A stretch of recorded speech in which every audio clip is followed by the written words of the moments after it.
Eh bien, bonjour et bienvenue sur l'espace dédié au site mécaniqueuniverselle.net, le site qui essaie de démontrer que l'humanité dans son ensemble évolue vers son ultime perfection. Alors, qu'est-ce que c'est que cette ultime perfection? Eh bien, selon moi, c'est la paix universelle, évidemment, un fonctionnement totalement universel, la fraternité, la fin de la possibilité pour les hommes de s'affirmer aux dépens d'autrui, que ça soit individuellement ou à, que ça soit un État qui s'affirme aux dépens d'un autre ou aux dépens de notre groupe humain. La fin du système de domination, c'est-à-dire la fin en fait des États, des, des clans, des systèmes qui s'affirment aux dépens d'autrui. Voilà. Donc on fonctionnera de façon totalement universelle, géré par un système universel absolument bienveillant, absolument protecteur de chaque être humain, parce qu'on aura atteint ce degré-là de compréhension, et puis on comprendra qu'on est posé sur cette planète pour cela, qu'on n'a pas d'autre but. C'est, on, on finira par comprendre à quel point c'est absurde de se castagner les uns les autres, de se massacrer, alors que la vie est extrêmement précieuse pour chaque être humain. C'est une bénédiction d'arriver à la vie. Donc ça devrait être un miracle pour l'humanité. Et en fait, de se bagarrer comme on le fait, perdu au milieu de l'univers, dès qu'on lève la tête, c'est complètement idiot. Voilà, c'est vraiment une évolution de bourrin, une évolution de personnes qui ne réfléchissent pas, quoi. Donc on est sous la coupe des inconscients, bien souvent. Mais ça fait partie de l'évolution. Il faut passer par ce moment où les bourrins ont le pouvoir. Ça fait déjà des siècles, des millénaires qui les ont. Et jusqu'au moment où, eh bien, ce sera des éclairés, des éveillés, des êtres humains qui auront une vision totalement universelle de l'évolution. Voilà. Alors, moi, là, je voulais parler d'un propos qui a été tenu par Emmanuel Macron tout à l'heure, et donc j'ai écouté. Donc ça n'a aucun lien avec les gens qui nous gouvernent. Les gens qui nous gouvernent, c'est de partout sur la planète. Il n'y a pas de... À part quelques exceptions, je ne sais plus, un chef d'État d'un pays d'Amérique latine qui vivait pauvrement, qui habitait dans sa ferme, enfin bref, qui était à des kilomètres du narcissisme et de l'égocentrisme. Bon, voilà, mais c'est des exceptions. Pour l'instant, nous devons être gérés par des êtres humains comme ça qui ont ce besoin de castagne, ce besoin de dominer, ce besoin de s'affirmer aux dépens d'autrui, etc., etc. Ça fait partie du processus d'évolution.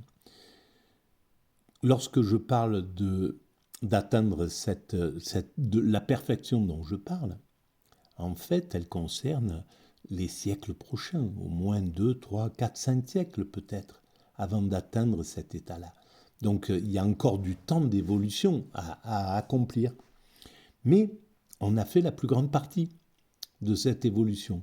Entre le moment où on s'est séparé des autres primates et aujourd'hui, on voit tout le chemin qui a été accompli. D'abord, on a nos frères humains, les premiers qui ont travaillé pour nous, hein, pour ce que nous sommes. Ils ont acquis pour nous la position debout, ils ont développé le cortex, développé la dextérité, développé voilà, le langage après, plus tard, etc. Bon, on voit tous les grands progrès de l'humanité qui ont pris des centaines de milliers d'années. Parce que l'évolution était plus lente que maintenant. Là, on est dans un système totalement accélérée par le nombre déjà d'habitants sur cette planète. Plus on est nombreux, plus il y a de créativité et d'énergie créatrice en somme. Donc, cet état de perfection, il est pour les siècles qui arrivent. Voilà. La première étape sera de prendre conscience que nous sommes en train de construire cette perfection sans le savoir. Et que même le pire, même le mal, même les bourrins, en somme, même les guerriers, même ceux qui s'affirment aux dépens d'autrui, ils travaillent l'humanité, ils travaillent pour la perfection comme les autres, exactement au même titre que les autres. Voilà. Alors, le propos d'Emmanuel Macron, c'était, il a dit, la première menace envers les démocraties européennes est la manipulation de l'information. Il peut parler de toutes les démocraties en somme. Eh bien alors, les hommes politiques sont la première menace pour la démocratie, parce que c'est les premiers qui manipulent l'information. Voilà, quand ils décident de faire... Voilà, quand ils nous parlent du conflit, comment ils nous ont parlé du conflit qu'ils allaient entreprendre avec l'Ukraine, ce qu'ils nous ont dit au départ, des raisons, eh bien, c'était de la manipulation d'informations, parce que ça ne tenait pas compte de la réalité. Il y avait il y avait l'offensivité de l'OTAN, par exemple. Ils n'en ont jamais parlé. Voilà, il y en a un, Borrell, qui a osé le dire dès le début, et puis derrière, ils l'ont vite mis dans leur rang, et ça a été terminé. Donc,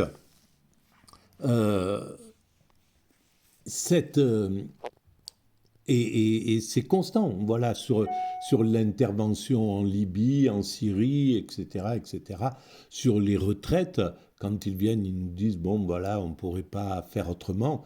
C'est de la manipulation d'informations, c'est parce que c'est clair qu'il y a la possibilité de faire autrement. Voilà, donc c'est constant que nous sommes sous cette manipulation.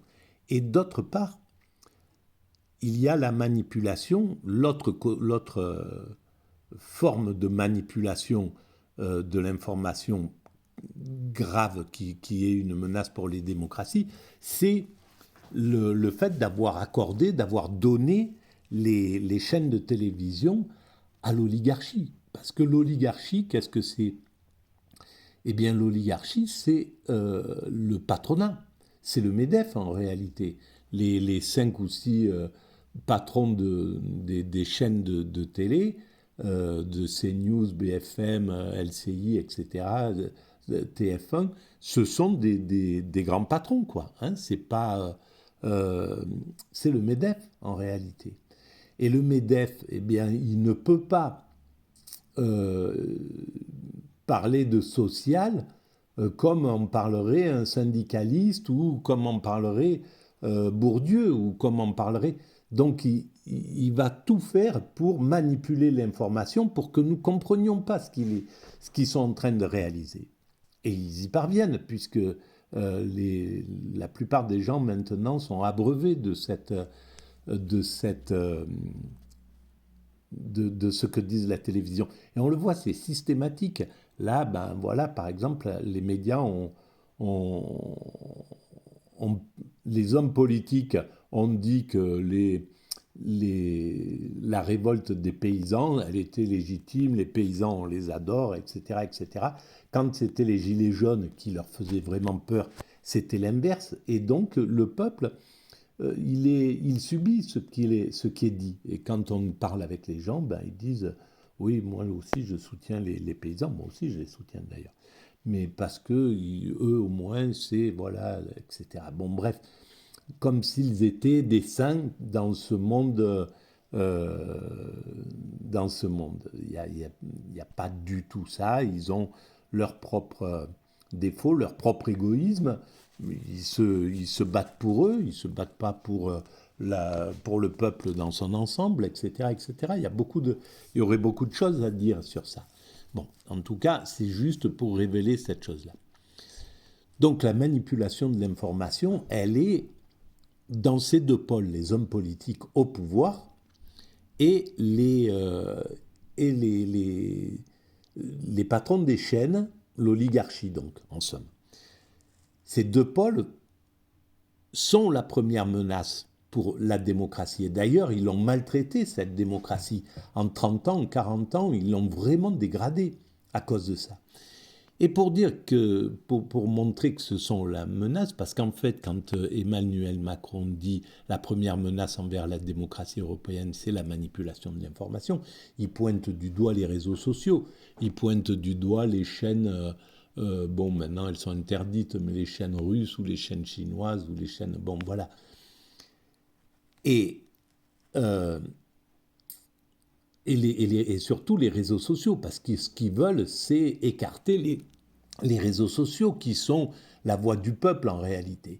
Et bien, pour démontrer à quel point le politique est beaucoup plus manipulateur, c'est que, voilà, par exemple, là, dans cette interview, je ne sais pas qui c'est qui l'interviewe, je crois que c'est en Angleterre ou ailleurs, eh bien, personne ne peut intervenir sur lui. Le peuple n'a pas le droit ne peut pas, là, le mettre en défaut, lui dire « Non, non, je suis désolé, mais ce que vous dites, moi, je ne suis pas d'accord, etc., etc. C'est de l'intoxication, c'est pas juste, c'est pas vrai, etc. » Personne ne peut rien dire dans ce truc-là, parce qu'il est en toute puissance. Il parle, et c'est parole d'évangile. Et après, le lendemain ou plus tard, on va commenter sur les réseaux sociaux, etc. Mais on aura bu ce qu'il nous a dit, sans contradiction. Il n'y a que quand, de temps en temps, il va se balader dans la foule et que la foule lui dit d'ailleurs tout de suite les choses. C'est clair et net. C'est pas, on ne se contente pas de ces choses-là. Par contre, sur les réseaux sociaux, si quelqu'un vient et dit la première menace envers la démocratie européenne, c'est les réseaux sociaux, ou c'est les gilets jaunes, ou j'en sais rien, ou c'est la gauche, ou c'est... Ben, il va recevoir une volée de bois vert, il va se faire engueuler, il y en a qui vont le soutenir, il y en a qui vont le critiquer. Donc le système démocratique fonctionne à plein tube. Et celui qui fait une connerie sur les réseaux sociaux, il se fait châtier direct. C'est pas quelque chose. C'est pas une. Ça n'a rien à voir avec les hommes politiques qui peuvent se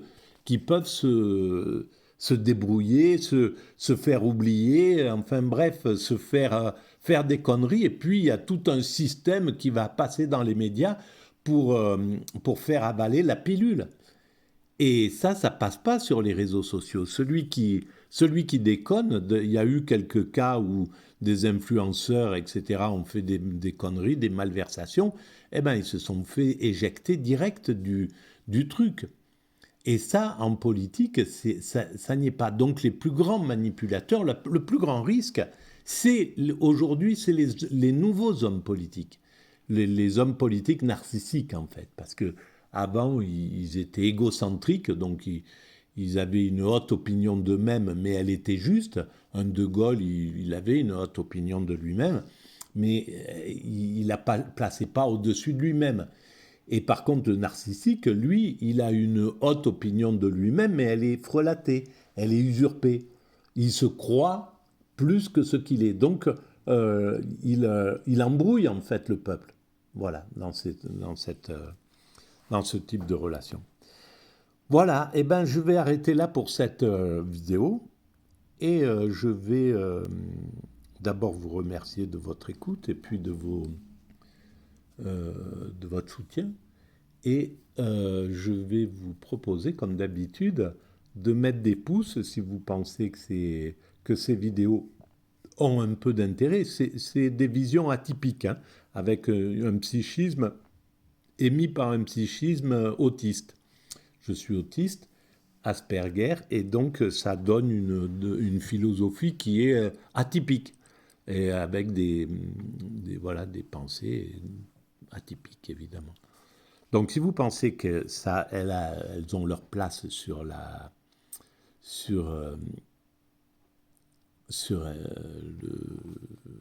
YouTube, et vous pouvez mettre des pouces, vous pouvez vous abonner, ça augmente la visibilité. Vous pouvez envoyer le lien de la vidéo à vos amis, ça augmente la visibilité. Il y a des gens qui viennent en plus. Si vous pensez qu'ils sont susceptibles d'être intéressés, évidemment. Et puis, vous pouvez laisser des commentaires, j'y réponds systématiquement. Voilà. Et vous pouvez aller visiter le site Mécanique Universelle où j'explique la plus grande partie de tout ça. Il y a des choses qui sont plus... Voilà, par exemple, là, je parle de l'actualité, donc ça y est pas sur le site, parce que le site, il a été créé il y a 23 ans maintenant. Donc, il y a des choses qui ont évolué entre-temps. Mais la plus grande partie, il y avait déjà une prise de conscience de tout ce qui était en train de se passer au niveau politique, de l'évolution, etc. Et puis surtout, il y a la démonstration de l'évolution de l'humanité vers sa perfection. Voilà. Donc, je vous dis à bientôt. Merci de votre écoute.